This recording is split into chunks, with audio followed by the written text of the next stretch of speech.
Então, bora lá. Pessoal, vamos começar agora o projeto A Mão na Massa, tá? Primeira coisa que vocês vão ter que fazer, vocês vão lá em dados abertos, tá? Do Enem, que nem eu trouxe aqui na último encontro, tá? É só você vir aqui, ó, dados abertos, microdados, Enem, e faz o download desse arquivo aqui, ó. Microdados do Enem 2024, tá? Galera, é uma base de dados pesada, eu já aviso para vocês, tá?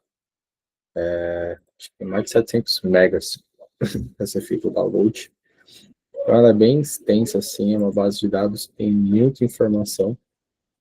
Então, vocês podem fazer o download, tá? E aguardar. Se a internet de vocês for boa, vai processar rápido. Caso contrário, vai demorar um pouquinho. Tá? E aí, o que eu pensei aqui? Um pouco do que eu falei lá da arquitetura, pessoal. Deixa eu mandar o link aqui no chat.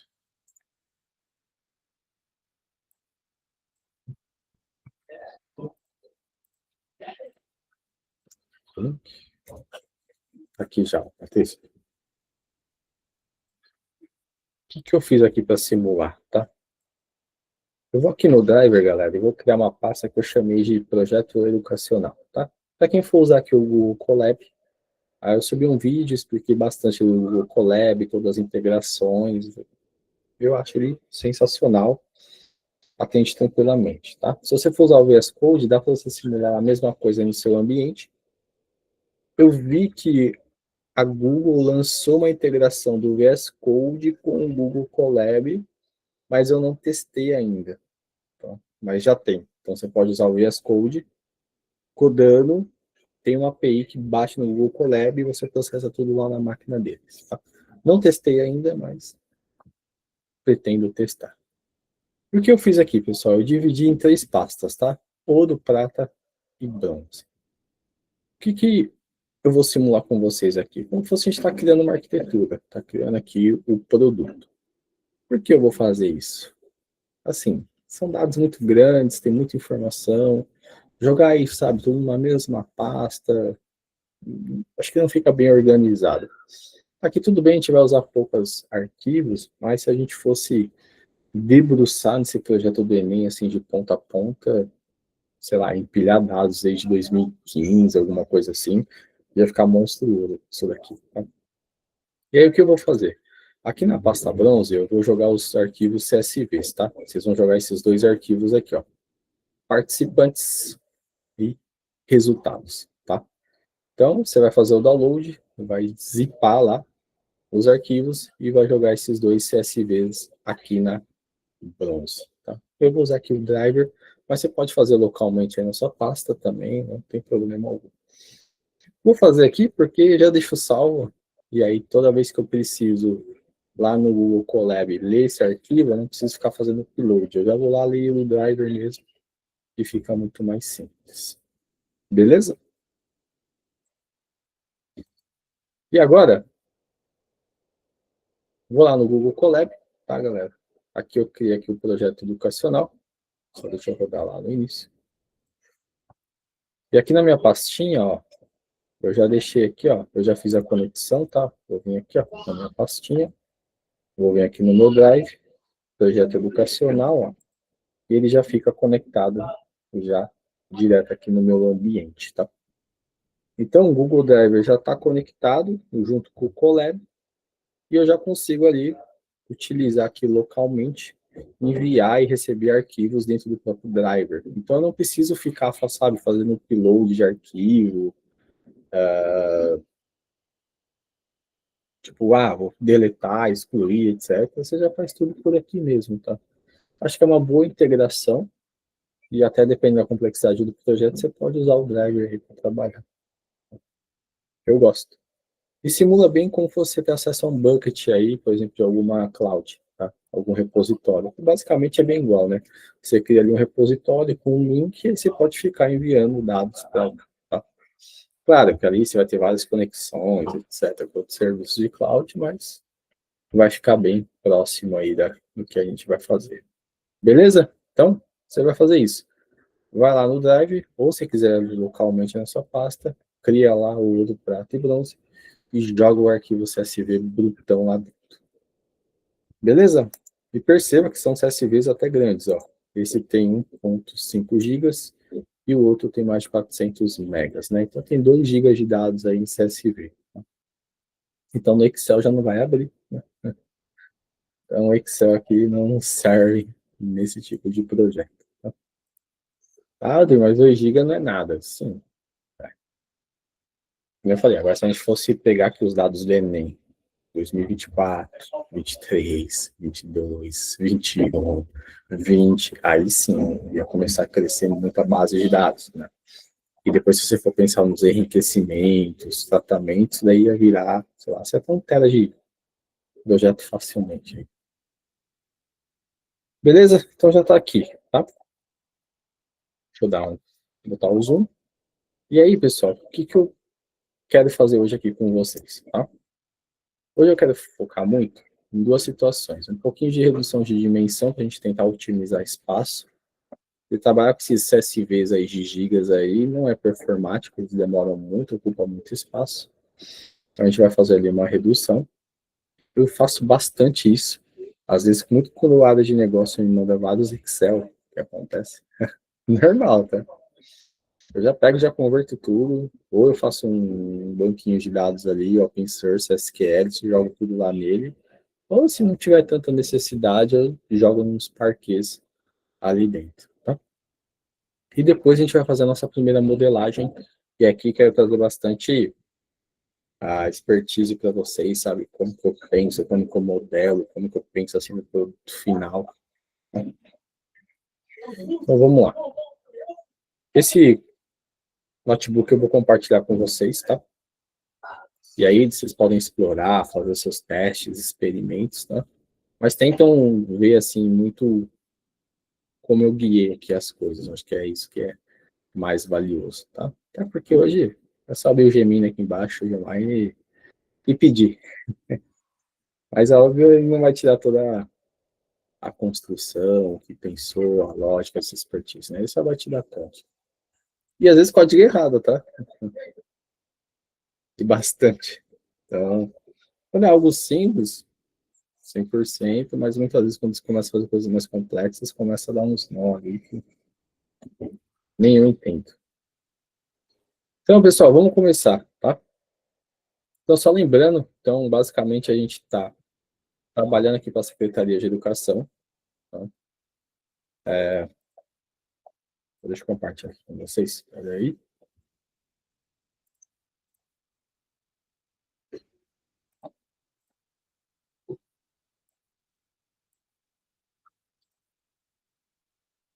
Boa, já mandei aí.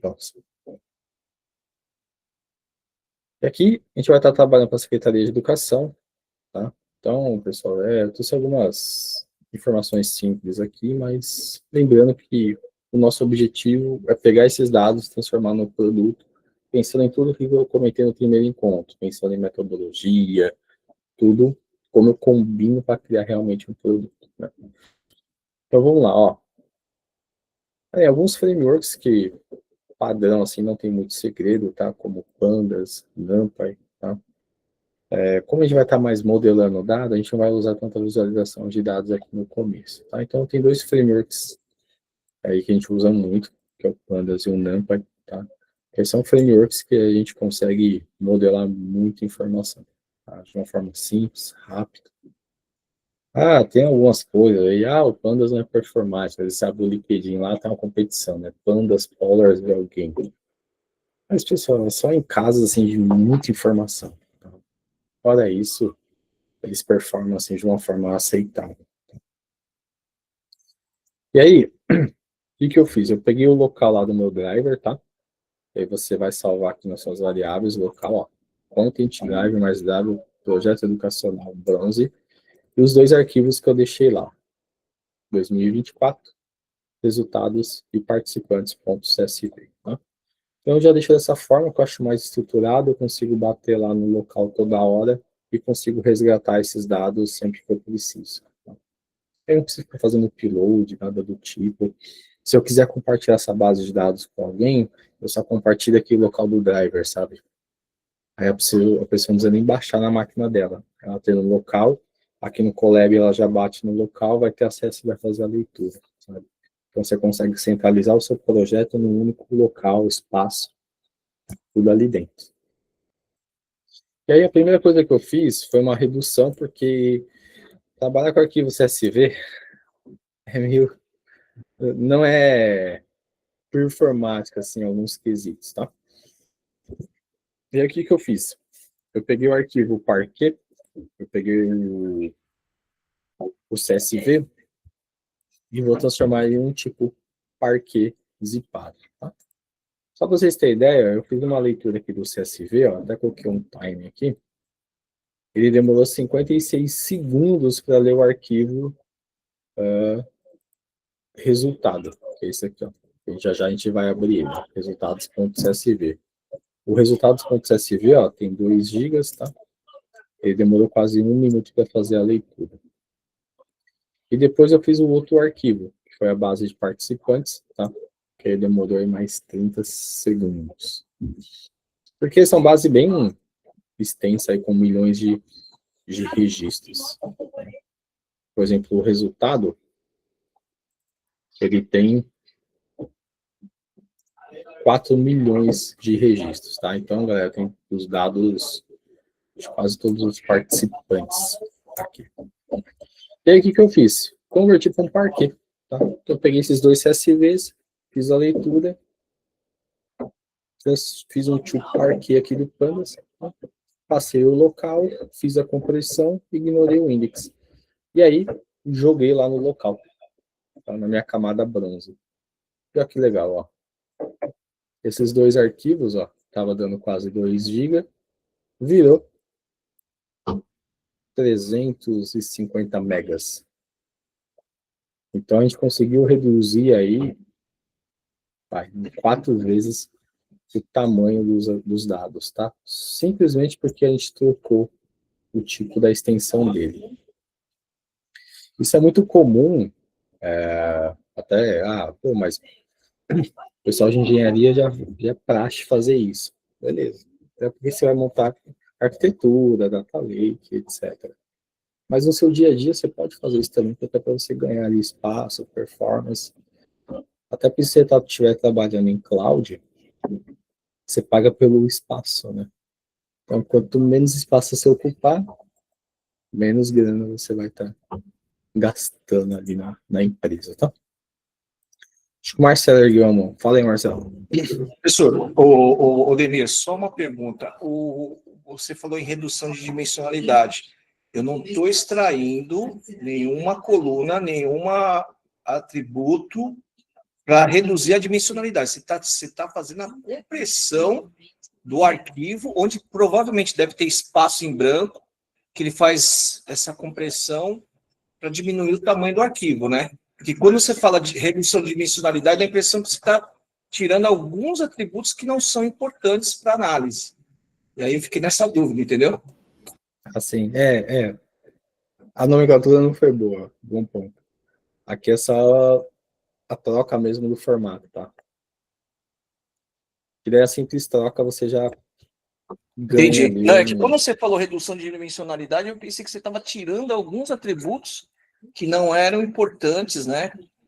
Para a análise aí do estudo de caso, entendeu? Mas então é uma compreensão, né? Isso. Tá mais com Beleza. a compreensão mesmo, tá? E aí, gente, já deixa como praxe que vocês reduzem espaço, eles ficam mais performáticos, tá? E aqui, como é a camada bronze, pensa assim, Aldemir, todos os dados brutos eu vou jogar aí. Não, beleza, mas, né, joga organizada, né, já comprimida, até para não ficar um negócio monstruoso depois com milhões de arquivos. E aí depois, o que eu vou lá? Vou fazer a leitura do Parquet, tá?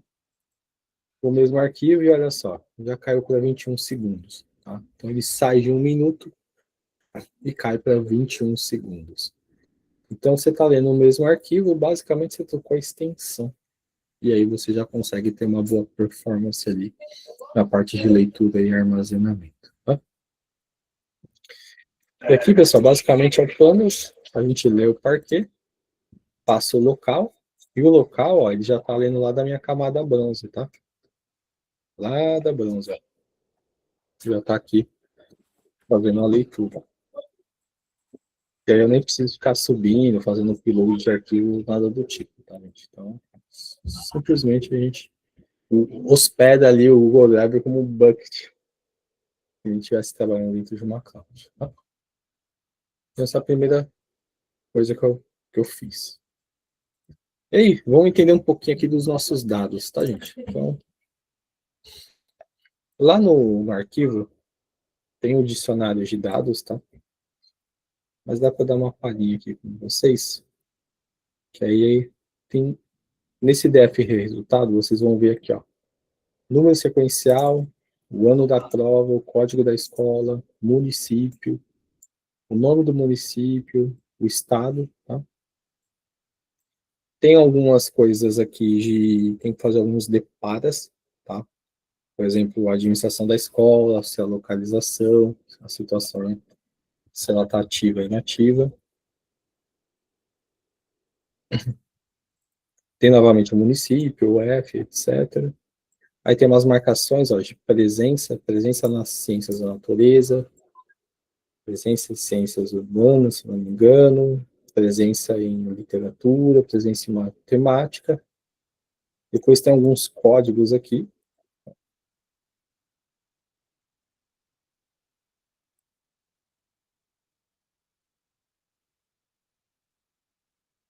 Todo mundo, um iLock está demorando. Tem mais os códigos das provas, tá? E aí depois começa as notas, ó. Notas de ciências da natureza, ciências humanas, literatura, matemática. Tem todo o gabarito aqui, ó, do estudante, tá? De todas as notas.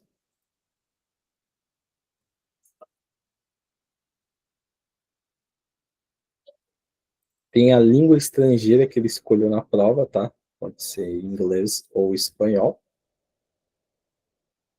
Dúvida aqui. Qual língua estrangeira você acha que a galera escolheu mais? Inglês ou espanhol? Manda no chat aí. Vamos ver se vocês acertam. Tem os gabaritos, tá, galera? Todos os gabaritos. E perceba a complexidade de você modelar isso. Ah, na questão 1, lá na prova roxa, percentualmente, aonde mais os alunos preencheu, sabe? Então, isso daria um trabalhinho para fazer, hein? A gente teria que ler linha por linha aqui, né? Separar. Então, assim, é uma base de dados complexa aí, dá boas horas de trabalho aí para vocês, tá? Aí, ó, tem o estado da redação, e aí tem a fragmentação da nota da redação, tá? Que é esse num, nota comp 1, comp 2, comp 3, comp 4, tá? E aí, por fim, tem a nota da redação, tá? Então, galera, é uma base de dados aí. Tem mais de 42 colunas, tá? Tem muita informação. E esse primeiro arquivo que eu estou lendo está muito relacionado à performance das pessoas, tá? Quando eu falo as pessoas, os estudantes ali, tá? E aí vai estar muito a localização dele em questão de município, se é escola privada ou pública, e vai ter todas as partes das notas dele. Tá? Aí, no outro arquivo, que eu não li ainda, ali a gente vai ter toda a parte mais socioeconômica. Então, não sei quem fez Enem há pouco tempo, ou se recorda da época de escola, tem aquelas perguntas, você tem televisão em casa, você tem geladeira, quantas pessoas moram na sua casa, quantas rendas você na sua casa, hein? Isso está na outra base de dados, tá? E aí tem uma outra complexidade que eu vou trabalhar com vocês, que é o seguinte, as duas bases não têm chave de cruzamento. Eu não sei por que fizeram isso, tá? Acredito que é para anonimizar aqui os dados. Não sei se o Lucas sabe por que foi feito isso, já que o Lucas é especialista nessas bases de dados, mas hoje a gente não tem uma chave relacional. Então eu não consigo atribuir assim essa pessoa aqui, ó, com o questionado socioeconômico dela. Eu não consigo. Eu lembro que nas bases antepassadas a gente conseguia, depois eles tiraram isso, a gente já não consegue. Tá um pouco anônimo. E aí, isso é uma complexidade que eu quero trabalhar com vocês, que é, então, pô, se eu não consigo juntar o socioeconômico com a performance dele, cara, como que eu cruzo isso? E aí, aqui eu vou dar algumas ideias de a gente fazer uma proxy, para a gente conseguir juntar isso e fazer algumas diferenças. Tá? Então, assim, galera, é uma base de dados complexa, assim, tem um mega esforço que dá para fazer nela, assim, a gente trabalha, sabe? Boa, agora você mandou aqui, ó. Que geralmente os dados públicos não vêm com os dados que possam identificar. É justo, né? Senão você Tem consegue, dado né? sensível, né, Aldemir? Você tem raça, você tem. Muito. Então, você tem esses problemas de dados sensíveis, né? E provavelmente por causa disso que não consegue fazer a identificação, né? E a roça está certa. Mas a gente trabalha com dados, né, cara? Aí a gente. Então. Problema são os dados sensíveis, né? Por causa da Lei Geral de Proteção de Dados. A gente consegue chegar em algumas coisas aqui, dá para chegar a algumas conclusões.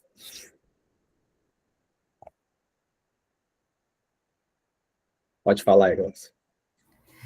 É que geralmente os dados públicos eles fazem isso, mas se você precisar do identificador e tudo mais, você pode entrar com um processo no governo para solicitar explicando qual a necessidade, e aí sim eles liberam. Aí você assina um termo de confidencialidade, essas coisas. Caramba, eu não sabia. Aí, depende da necessidade, aí eles abrem tudo, assim, tipo, todo mundo. Então, o INEP, especificamente, ele tem uma sala de sigilo em Brasília. Então, dependendo do que for, você tem que ir lá. Eles vão te dar acesso a você ir nessa sala de sigilo. Ah, caramba. Então, alguém ou pessoas devem ter acesso, né? Possivelmente. Acho que a Marisa da Camorguida. Pode falar aí, Marisa.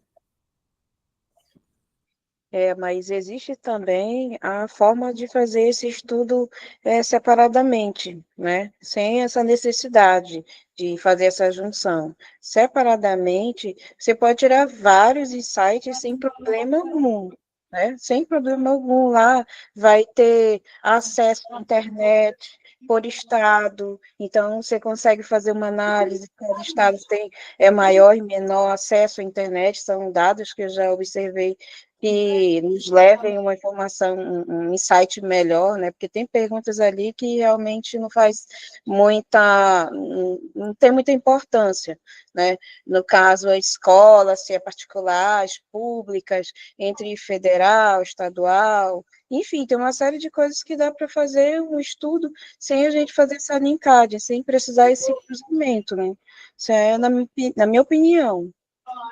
Uhum. Eu sei, tem muita informação, né, que você já consegue até ter um bom panorama, né, assim, uma cidade específica, se os alunos têm acesso à internet ou não, né, outra. E aí você consegue pegar depois nessa base e ver, por exemplo, uma média, sabe, da região, e dá para você concluir, assim, dá para fazer muita coisa. Principalmente políticas públicas para a educação. Mas é o que a Glaucia falou. Você tem que pedir permissão. Se for para um estudo científico, eu acho que você tem que assinar um termo de confidencialidade, mas é para pesquisa com cunho de políticas públicas, tá? Demir, pelo que eu fiz aí peguei um dataset da área médica e eu tive que fazer até uma prova, um negócio assim que é absurdo, você tem que fazer prova para entender por que você não pode divulgar algumas informações. Então, assim, tem uns negócios que você precisa preencher, fazer um treinamento, tem um monte de coisa para você obter esses dados aí. conforme a Glossa explicou. Ah, legal. Eu nunca pedi esse nível de acesso, sabe? Mas é bom saber. É por questão de pesquisa também, né? A Glaucia ergueu a mão, pode falar isso. Só para complementar, sim, os dados que são públicos são justamente por isso, para a gente poder tirar vários insights interessantes que não precisa pegar. Mas acho que é importante até, não sei se o Lucas está aí, que assim, uma coisa é um microdado, que é o que a gente está usando aqui, né? E outra é uma análise de macro. Numa análise macro, você pode pegar por região, né? E aí sim. Quando a gente fala de microdado, eu estou falando do indivíduo. E aí sim é interessante você fazer o cruzamento. E um outro ponto. E aí um outro ponto que eu iria levantar também é que hoje é o dia da consciência negra e tudo mais, os dados de raça, por exemplo, tem, mas tem algumas informações, porque eu tive que fazer uma análise sobre raça e tudo mais, inclusive para acesso de faculdade, tá divulgado, inclusive, e aí tem outros estudos sobre educação também, que complementam, né, esse daí. Tem do IBGE, enfim. Legal. Depois põe o link aí pra gente dar uma olhada. Vou colocar. Gosto desses estudos. Boa. Muito bom, galera. Boas dúvidas aí. E aí, pensando nessa complexidade, a gente, aí, o que eu pensei aqui para o projeto? Eu filtrei uma cidade específica aqui, tá? Que foi Ribeirão Preto, aqui no interior de São Paulo, tá? Voz da minha cabeça, eu escolhi Ribeirão Preto sem aleatoriedade total, tá? É uma cidade aí com quase 700 mil habitantes, tá? Tem um bom PIB ali, tudo mais, são uns indicadores de DH, posição, etc, tá? Então, aqui, né, a ideia não é focar nisso. E aí, o que eu fiz? Tá? Fui lá, galera, e vou fazer um filtro aqui bem simples em pandas, tá? Basicamente, é certo estado, certo cidade. Vou fazer aqui um filtro bem simples. Então, passo meu dataset, passo aqui um lock de localização, passo o município e passo estado. Tá? E aqui, que eu venho trabalhando muito aqui, né, em partes de sintaxe, gente, é coisa minha, eu venho trabalhando muito essa indentação, sabe? Eu tava fazendo uns projetos tão, assim, com tanto código, que ficava um negócio meio nebuloso, assim, sabe? É que toda vez que alguém pedia um ajuste, eu ficava caçando o código, sabe? O código olhava, sabe? Não achava. E aí eu comecei a aderir essas indentações aqui, tá? Toque meu, mas me ajudou bastante, sabe? A olhar código, assim, às vezes é muito extenso. E aí você consegue identificar ali rapidamente, tá? Não sei se eles têm essa praxe, mas eu gosto bastante, tá? Tanto em Pandas, aqui em Python, como em SQL também. Aí eu sou bem chatão, sabe? Aí eu vou lá, sabe? No SQL, sabe? Vou lá, dou um select. Aí dou lá coluna 1, coluna 2. Aí dou o from, blá, blá, blá. Aí o where, a galera me zoa, eu coloco 1 igual a 1, aí eu passo o end, sabe? Filtro 1, end, filtro 2, aí depois eu venho, eu dou um group by, sabe? Pelo primeiro, pelo segundo. Aí eu venho aqui na coluna 3, dou um count. Aí eu vou lá no meio bonitinho, quantidades, né? Então eu venho aderindo bastante essas indentações, gente, porque putz, chega uma hora que às vezes a coisa tá tão extensa que você se perde, sabe? E aí eu gosto bastante de deixar já bem indentado, sabe? Bem indentado, bem visual, e eu consigo rapidamente, se eu precisar de uma manutenção, de uma análise. Por que eu tô falando isso? Toda vez que eu publico um produto, passa um tempo, alguém pede alguma coisa. E aí quando pede alguma coisa, eu tenho que alterar. Ah, meio que óbvio isso, sim. O problema é o quanto você tem que alterar, né? Então, quanto mais estruturado tiver o código, galera, melhor é para mim, tá? E quando eu falo código, os meus códigos é imenso, assim. Porque é muita modelagem, é muita análise estatística, é muitas tabelas que eu fico publicando, lendo essas tabelas, e aí, dependendo da alteração do projeto, eu tenho que mexer um monte de coisa. Então, quanto mais indentado, mais visual tiver, melhor é para mim. Tá? Aí fiz o filtro, tá? Então a gente sai lá de 4 milhões para 4 mil registros, tá? E já tem aqui, ó, nossa tabelinha filtrada com a cidade aqui de Ribeirão Preto. Tá? E aí depois, como eu fiz um filtro aqui, ele descaceta aqui o índice do Panda, tá? O Pandas aqui. O índice tem que estar bonitinho, sabe? 0, 1, 2, 3. Como eu tenho um toque, tá? Eu vou lá, dou um reset no índice, excluo ele novamente, faço a alteração, e aí meu índice fica certinho, tá? 0, 1, 2, 3, 4, 5. Tá? Então eu tenho esses leve toques aqui, tá, gente? Pequeno. Não sei se vocês têm, mas eu tenho. Então eu gosto de sempre ele padronizado, tá? Até porque no projeto você vai lendo várias informações, vai tratando, modelando, e aí vai que você faz alguma análise pelo index, putz, aí descaceta tudo, dá errado. Então fiz o filtro da cidade, e claro, antes de mais nada eu vou lá verificar, né, pessoal, campos nulos dentro da base de dados, até para saber o que tem ali dentro, né. Eu gosto muito de olhar assim, ó, eu dou um SNU, somo todos os campos nulos, tá? Depois eu divido pelo total vezes 100. E aí eu sempre olho numa ótica o percentual de campos vazios que tem dentro daquela coluna, tá? Então, ó, aqui tá tudo zerado. Aqui, ó, já tem campos nulos, tá vendo? Aí eu sempre gosto de investigar, porque está nulo, tá?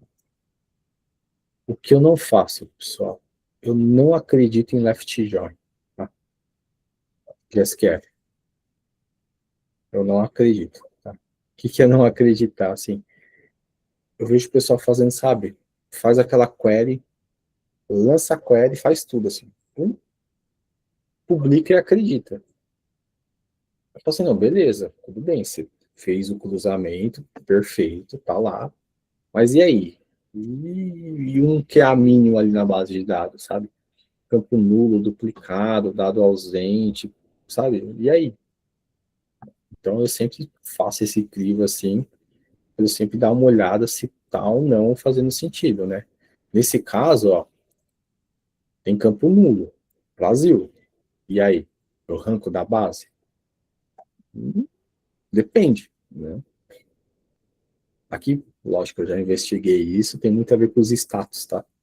Se o cara faltou na prova, se ele foi anulado, por isso vai estar vazio, tá? Então eu já estudei, já descobri isso. Mas isso eu sempre olho para poder organizar, tá? E aí depois eu sempre dou uma olhadinha aqui, ó, em campos únicos, né, para ver se está fazendo sentido. Então só tem um município, então beleza, então eu filtrei a cidade, obviamente eu deveria ter um município, né? Uma UF, faz sentido, que é só o estado de São Paulo, né? Se tivesse duas UFs, ou seja, tem dados com ruídos, tá com problema, então a qualidade não está boa da informação, né? E tem as demais informações aqui, né? Código do município e etc. E eu sempre vou, pessoal, fazendo essas microvalidações para ver se a informação está fazendo sentido ou não, tá? Até porque, se alguma coisa aqui não tiver estranho, aí eu já meio que desconsidero essa informação e já falo, ó, o dado está estranho. Levanta a mão, bom, peraí, deixa eu ver se está correta a coisa aqui. Até porque se você vai criar um produto de dados, lembra lá no primeiro dia que eu comentei, da confiança, da informação, da qualidade, você tem que estar bem confiante que você está mostrando ali. Tá? E aí depois sempre dá uma olhada nos tipos, que aí eu tenho um toque, tá? Então, se é um campo data, tem que estar no formato de data, se é um campo valor, é um inteiro ou é um flutuante, se eu trabalho com booleano, se é um verdadeiro, um falso, normalmente eu toco para 0, 1 e assim por diante, tá? Então, eu sempre deixo isso bem estruturado nos meus dados, tá? Outro toque que eu tenho, ó, eu nunca gosto de maiúsculo, então eu coloco tudo em minúsculo, tá? Então, eu não... Deus, como eu uso muito AWS, quando eu faço publico alguma base de dados, automaticamente ele já converte para minúsculo. Aí eu tinha vários problemas, que aí no Pandas estava maiúsculo, lá no banco de dados estava minúsculo. Eu falei, não, agora tudo é minúsculo. Tudo é minúsculo, sem caractere especial, sem nada. E aí eu já faço essa transformação, tá? Deixo tudo minúsculo. Faço um loop aqui, tá, gente? Para quem é iniciante em Python, basicamente isso daqui é uma lista, tá? Em Python, tá? Isso é uma lista. Então, você vem aqui, dá um type. Isso é uma lista. A gente pode fazer uns loops aqui de forma comprimida. Então, você vem aqui, ó, for, vamos pôr aqui, ó, né? Loop, loop, for loop, in range, vai, 9 vezes. Então aqui você está fazendo um loop dentro de uma lista, tá? E aí, você pode fazer vários tratamentos aqui, tá? Por exemplo, pegar aqui, ó, as colunas do dataset, ó, filtro da cidade que eu fiz ali, acessar as colunas, tá? Claro, aqui já está tudo minúsculo. Mas eu posso pegar essa informação aqui dentro e colocar um lugar desse range aqui, ó. E aí, só faltou o in aqui. Eu já consigo fazer um loop aqui dentro. Então, aqui dentro eu posso manipular, né? Dar um upper aqui, ó, por exemplo. Ele ficar tudo maiúsculo, tá vendo? Eu posso dar um replace ali, ó, arrancar aquela underline, sei lá, colocar um tracinho se eu quiser. Então, aí você pode... Eu tenho muita essa mania de ficar manipulando aqui dentro de forma comprimida, tá? É normal, caso você esteja iniciante, falar, ah, Aldemir, eu não consigo, eu vou lá, faço for, loop, in, filtro cidades, aí eu dou um print aqui para dar uma olhadinha, aí eu venho aqui, crio uma lista, né, lista das novas colunas tratadas, aí eu pego essa lista, né, venho aqui, dou um append nesse loop, passo o lower, por exemplo. Galera, tá certo da mesma forma, tá? Porque aí você, com o tempo, já começa a fazer umas paradas mais comprimidas, mais rápido, mas se você fazer essa volta, não tem problema nenhum, tá? Fica tranquilo. Deixei tudo minúsculo, tá? E aí, depois, eu abri lá a base de dados do Enem, tá? E fui investigar lá os dicionários de dados deles. Deixa eu pegar aqui. Até para mostrar para vocês.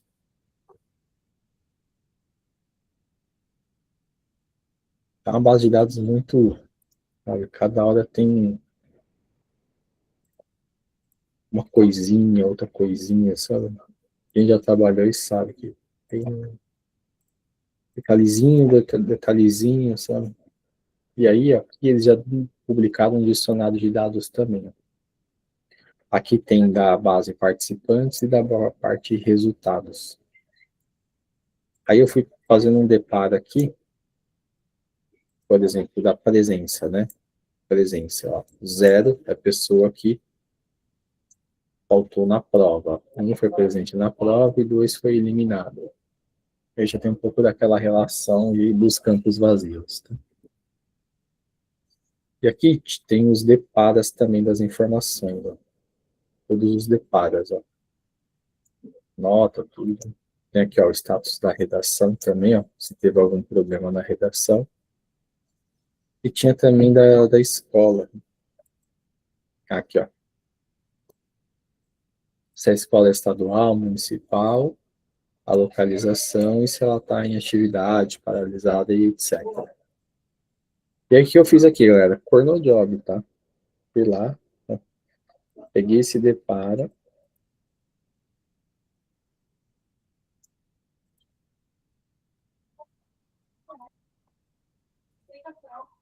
Fui lá, fiz o seguinte, criei um dicionário, né, com as opções, então a escola federal, 2 estadual, 3 municipal, 4 privada, a organização, os status. Tá? E aí depois, fui lá e fiz uma aplicação via esse método MAP. Então aqui no Pandas é bem legal que eu chamo o meu dataset, tá? Chamo o dataset, aciono a coluna, passa esse método map, eu posso passar esse dicionário. E aí ele já faz ali uma relação automaticamente e já preenche para mim. Já faz esse depara e aí eu só crio uma coluna nova. Tá? E aí eu já criei o tipo da escola de administração, o local, o status da redação. E aqui o tipo estrangeiro não precisava de nenhum tipo de depara. 0 é inglês e 1 é espanhol. Tá? E aqui eu usei esse NP-WHERE do NumPy. Basicamente é uma condição. Então, NP-WHERE é o seguinte, onde, né, o seu valor for igual a 0, ele retorna inglês. Caso contrário, ele retorna espanhol. Basicamente é um if aqui dentro, tá? A gente pode fazer isso também de outra forma, tá? Eu pego aqui, ó, filtro cidade. Posso chamar um método aqui, ó, apply. Faço uma lambda, uma função anônima. E aqui dentro eu posso fazer isso, ó. If o loop for igual a 0, eu retorno em inglês. Caso contrário, posso retornar em espanhol. Tá? Outras formas. Também a gente pode fazer com planos de outra forma. Posso criar uma função depara idioma, tá? Vou passar aqui a row, a linha específica. E aqui dentro você pode fazer if row, né? For igual a inglês, for igual a 0, né? Você pode dar um return em inglês. E caso contrário, você dá um return, né, em espanhol. Aí, como é uma função, você vai chamar a coluna aqui, basicamente. Passa o método apply, você passa esse depara aqui, ó. E passa o x igual a 1 para ele rodar em cada linha, tá? Uma outra forma de você fazer aqui via pandas. Cada um faz do seu jeito, tá, gente? Eu só estou mostrando aqui várias formas que dá pra gente fazer a mesma coisa de várias formas diferentes, tá? Normalmente em matriz, ele vai mais Denis, se tiver um atributo aí com o null, eu tenho que fazer o tratamento aí, né? você vai ter que fazer o tratamento aqui dentro. Ó. Por exemplo, if row, acho que é pd null, acho que é isso. Então, mas nesse caso, o atributo, a gente não sabe se ele errou, sei lá, não preencheu. Não, você não sabe se ele se é uma língua inglesa que ele escolheu ou espanhol. O que a gente, nessa situação, vai pela média, vai pela moda? Qual que é a boa prática? Cara, se tivesse Z... Nesse caso, eu usaria a moda, sabe? Que é a maioria, né? É, a maioria. Então, a maioria está escolhendo inglês. Então, sei lá, eu tenho ali 1% que não preencheu, vou encher como inglês, só para não deixar vazio, sabe? Em alguns casos, a gente, às vezes, para preencher, usa um modelo de regressão, por exemplo. Imagina que eu estou tentando procurar uma idade, sabe? Aí eu uso um modelo ali de regressão e tento estimar a idade das pessoas com as características que estão dentro da base de dados, sabe? Se não vale esforço, às vezes uma média, uma mediana, ou um primeiro quartil, sabe? Aí tem várias formas de fazer isso. Agora, se você vê que o dado é ruim, aí você arranca fora. É isso que eu ia perguntar para você, se o dado não compromete, talvez tirando, pode ser uma solução também. Que nem, por exemplo, quando trata de outliers, dependendo do outlier, claro, você tem que manter, né? Por exemplo, renda, né? Você tem uma amostra que renda, vai acontecer que alguém tem mais ou menos. Mas em algumas situações que você tem um outlier que não faz sentido para o seu estudo de caso, nesse caso, se remove, né? Sim. Depende do outlier, você tira. Eu estava montando um modelo muito de segmentação, assim. Segmentar, sabe? Tipo, classificar, mas de forma a partir de regras. Meu, e tinha uns 3 cidadãos lá que era muito outlier, assim. Muito, muito. Aí na apresentação eu tirei. Ah, não vou levar, porque a hora que eu tirava uma média, assim, distorcia muito, assim. Por exemplo, quantidade de filho. O cara pode adotar, sei lá, 40 filhos. Só pode adotar. Mas tem coisa que você fala, meu, não faz muito Não sentido. dá, né? Então. Pô, tem situação que não dá, a gente tem que tirar fora mesmo, tá? Do tratamento. Aqui nessa base não tem tanto. Não, não vi nenhum, tá? Tipo, sei lá, uma nota acima de 1.000, né? Que é o limite. Não vi. Mas se tivesse, eu arrancaria. Não tem como ele tirar mais de 1.000, né? 1.000 é o limite, né? Odemir, só falar que, assim, renda é uma coisa que tem muita discussão, porque as pessoas geralmente subestimam o valor. Então, geralmente a gente usa uma proxy para poder confirmar.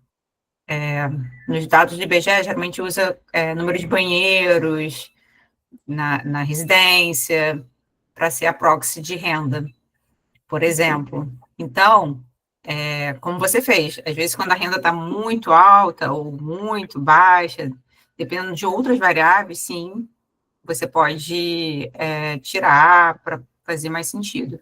Agora, nos casos que eu já trabalhei, por exemplo, quando você trabalha com firma e você, sei lá, está estudando petróleo, o Petrobras é um outlier no Brasil e é algo que você tem que manter, não tem como você retirar, por exemplo. Até porque ela mantém, sei lá, 70% da produção, acho que parada assim, né? Bem Sim, expressiva, né? aí quando você vai vendo tudo, número de funcionários, receita, tudo é muito alto. É.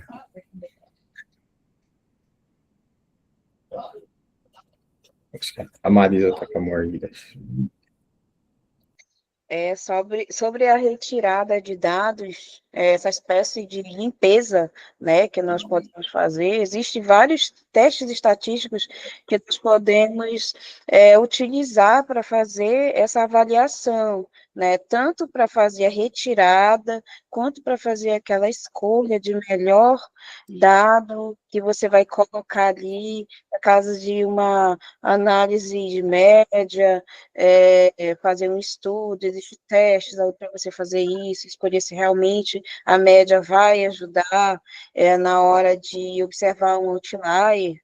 Existe também testes que até mesmo vai dizer quando existe apenas um ou até uma série de outliers ali que não é significativo para aquele estudo, mas de repente ele pode desencadear uma espécie de outlier não, insights para outro estudo que pode vir a ajudar, né? Tirar outras informações e segurar aquele outlier, aquela variável ali, e fazer segurar ela, né? Para fazer um outro tipo de estudo, e não totalmente descartá-la, descartar somente para esse estudo que a gente está fazendo, né? Mas segurar ela e fazer uma pesquisa sobre ela, avaliar ela melhor, né? É uma forma de fazer um tratamento numa boa quantidade de outlier, né? E para retirar, realmente não tem como a gente sair retirando, ou então, tá branco, tá ali, tá em branco, eu vou sair colocando qualquer coisa,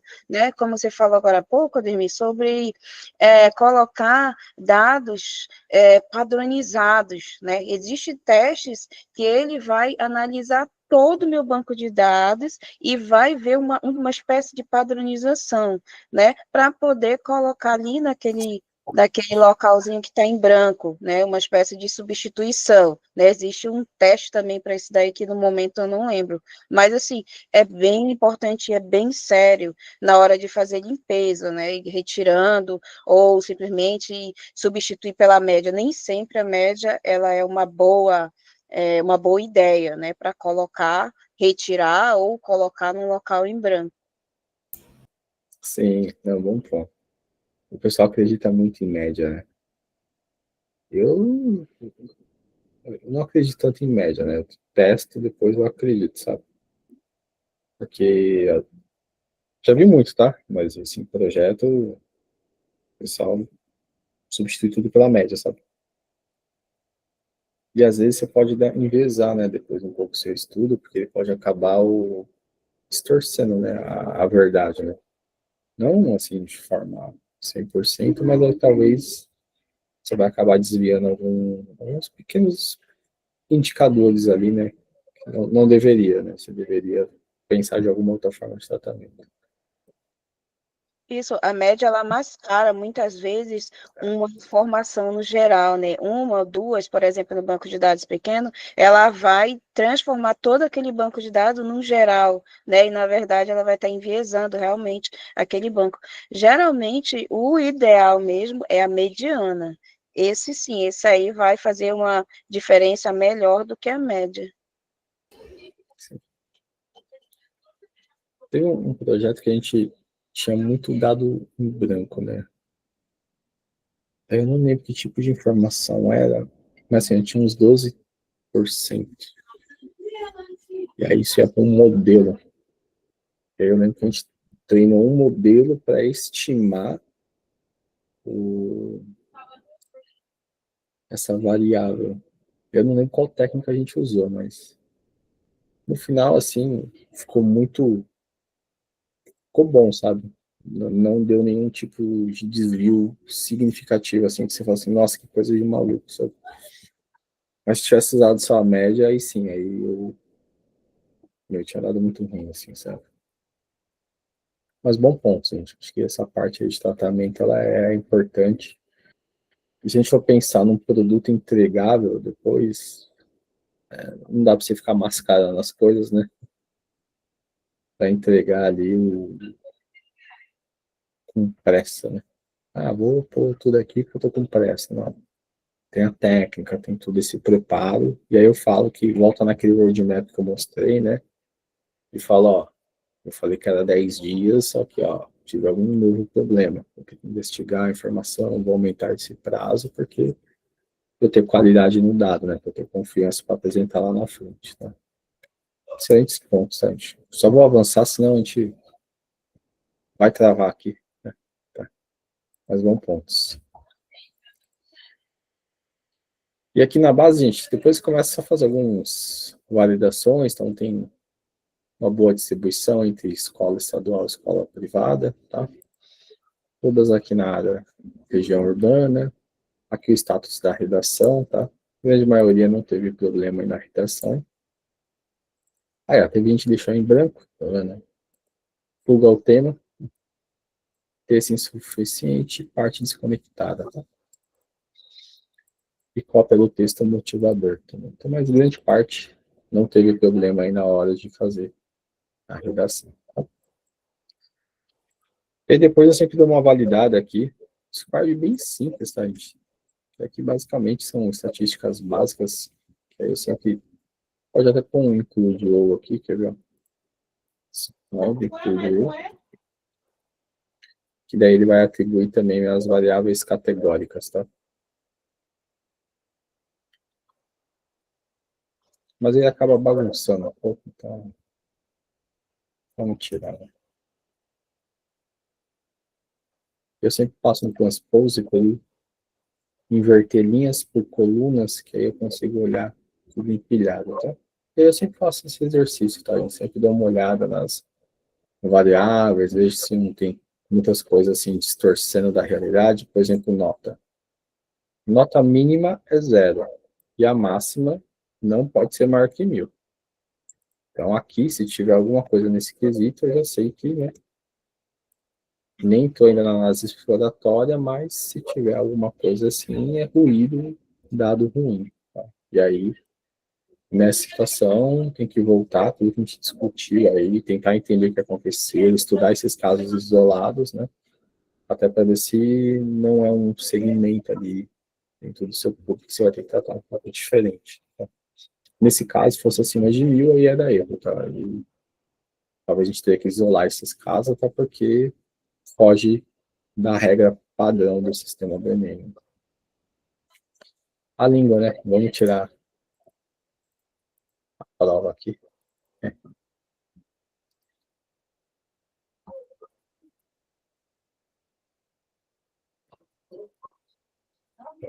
Prova aqui. Deixa eu ver aqui no chat que vocês mandam. A maioria foi no Working Day. 3 para Acho que meio que empatou, hein? 0 e 1, 0 em inglês, né? Vou pegar a coluna lá que a gente criou. A gente morrer de ter certeza. Idioma estrangeiro.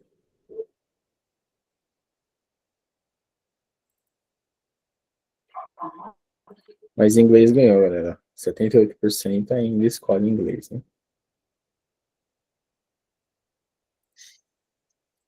E aí, beleza? E aí, depois, o que eu faço? Pensando na hora da gente criar ali uma tabela mais refinada, galera. Por exemplo, explorei meus dados aqui, já entendi tudo que eu vou precisar dele, né? E vou salvar uma nova tabela, até para não ter que ficar reprocessando esse ETL novamente. Seria uma informação um pouco mais refinada. Então, essa informação um pouco mais refinada, eu vou trazer já com a tabela, uma camada aqui prata, ou seja, uma informação muito mais precisa. E aqui o que eu vou trazer? As notas, tá? Que eu vou estar selecionando aqui. Então, eu vou ter todas as notas.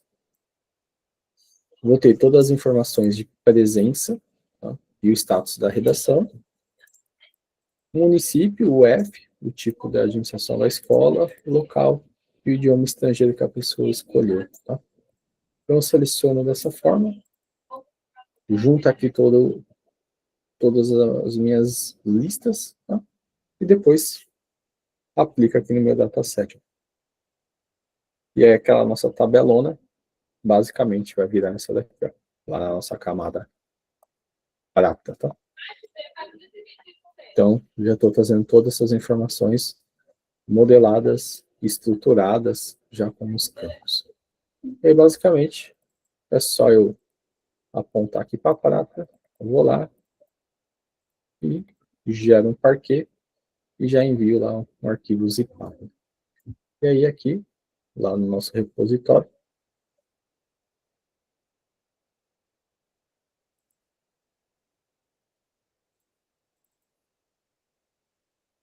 já está lá. 62 KB, tá, gente? Então, ficou pequenininho a nossa tabela. E aqui já tem uma tabela pronta, refinada, já salva, e aí depois disso é onde eu começo a aplicar toda a análise exploratória, entender melhor, retirar todos os insights. Tá? Então, pessoal, eu vou muito nessa linha. Tá? O que eu não gosto é quando eu vejo, assim, todo o ETL, tudo junto, conecta com tudo, sabe? E lá no final sai algo. Eu acho que para você manter esse produto funcional, sabe, ao longo do tempo, eu acho muito difícil. E talvez você vai ter alguns problemas, vai te pedir uma atualização, te pedir alguma coisa um pouco mais específica. Tá? Ainda mais pensando em projeto de empresa que cresce, né, toda hora alguém pede alguma coisa. Então, eu sempre vou dessa forma. Eu acho muito mais estruturado, deixo já pronta a tabela. E depois, até se eu quiser compartilhar depois com alguém, eu só compartilho essa. Aqui já é uma tabelinha bem mais tratada, pode pegar dela e você não pega da bruta. Tá? E cabe no Excel, caso alguém de negócio peça. Tá? E aí, daqui, que a gente vai começar agora a análise exploratória. Tá bom, gente? Poderia fazer ainda hoje, mas vou separar mais steps, até para a gente não ficar aqui 2, 3 horas dentro da sala. Beleza? Fácil. Por enquanto foi fácil, né? Não tem segredo ainda, não. Pode falar aí, Marisa. Então, o segredo para manter um banco pequeno, né, digamos assim, é o parquê. Sim. É que aí vai depender muito. É que talvez a gente vai entrar muito numa seara de engenharia de dados. Tá? Mas o que eu vejo muito, dependendo da arquitetura que é construída, já vi algumas empresas. Vamos criar um data lake. Dentro desse data lake, todos os dados são parquês particionados. E aí qualquer serviço consegue ler esses parquês. Tá? Já vi empresas que eles põem tudo em bancos de dados, então criar um data warehouse, dentro desse data warehouse e deixa lá todos os dados em tabelas. Então, assim, depende muito da empresa onde você trabalha. Eu prefiro dessa forma, tá? Você cria ali as camadas, você deixa os arquivos ali, particiona eles e você consegue manipular tranquilamente, tá? E você consegue recuperar a partição bem rápida, tá? Pensa assim, a gente particionou aqui por dia essas bases de dados durante um ano. Então você tem 365 partições, né? Se você quiser recuperar alguma informação que está bem no meio, depende da ferramenta que você usar, ele já consegue ir lá no centro mesmo resgatar aquela partição, sem ter que ler toda a sua base de dados. Tá? Então, eu prefiro. Não é uma regra, tá, Marisa? Mas. Entendi. Né? Entendi. É porque, assim, eu já havia baixado esse banco e eu tive que, também aí no meu Drive, fiz no Colab, e eu tive que tirar colunas, por exemplo, essas de nota, essas de código, essas colunas que tem o gabarito, que tem tudo, aí para o finalzinho eu tive que tirar, né, algumas coisas.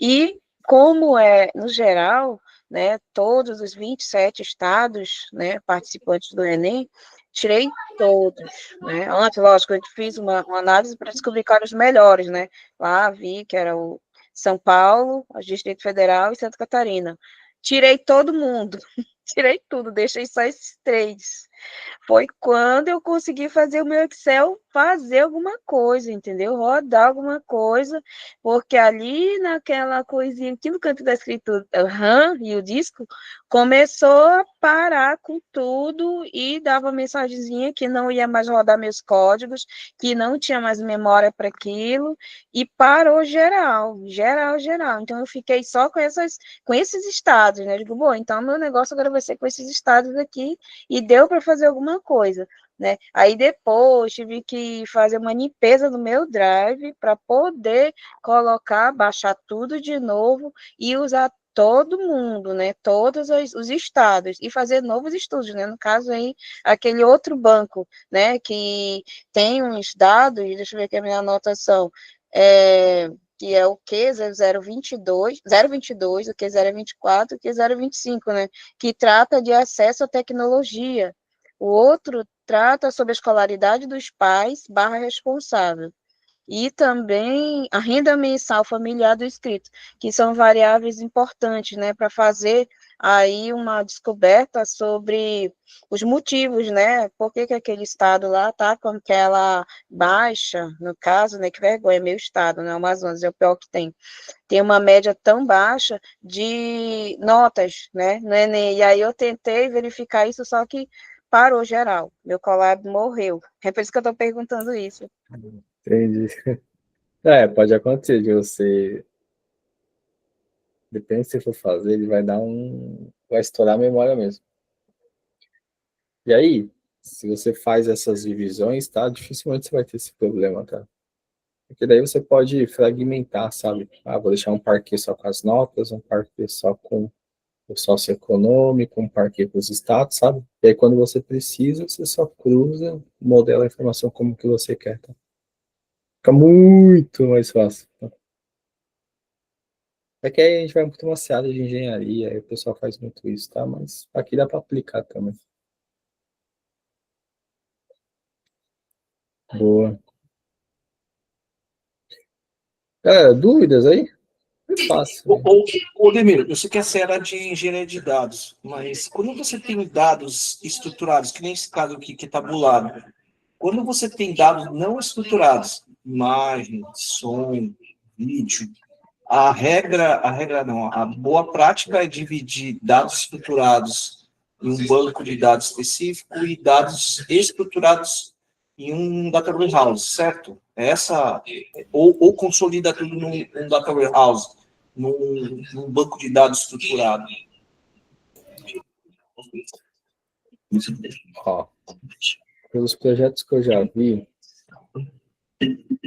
normalmente o pessoal separa, tá? Separa, né?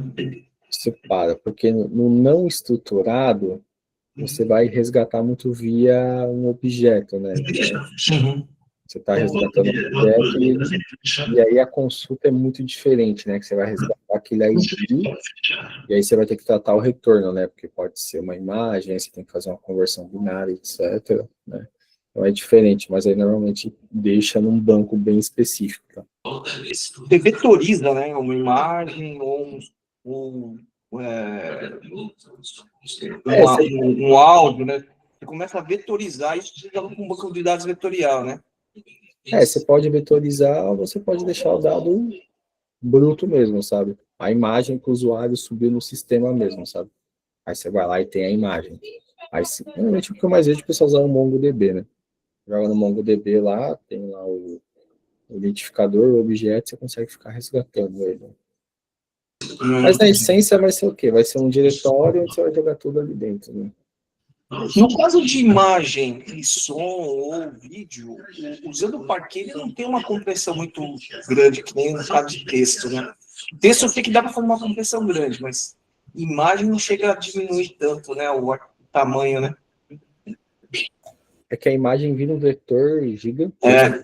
Sei lá, às vezes uma imagem tem 64 mil informações, às vezes até mais. Um vídeo, então, nossa, é gigantesco. É que ele faz tempo que eu não trabalho com vídeo, tá? Mas acho que ele faz por frame, tá? Cada frame ele vai vetorizando. Assim. Faz um tempo. Não vou falar groselha aqui. Mas a imagem fica imensa, assim, fica gigantesca. Assim. Legal. Obrigado, Ademir. Boa. Pessoal, é mais isso, tá? É mais esses toques que eu queria trazer para vocês, de boa prática, como fazer, como estruturar, tá?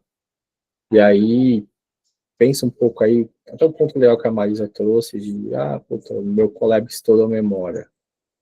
Você aplicar já uma arquitetura dessa, onde eu modelo, trata, etc., a gente já consegue minimizar esse tipo de situação, né? Marisa confessou, até estourou aí, né, o limite do drive.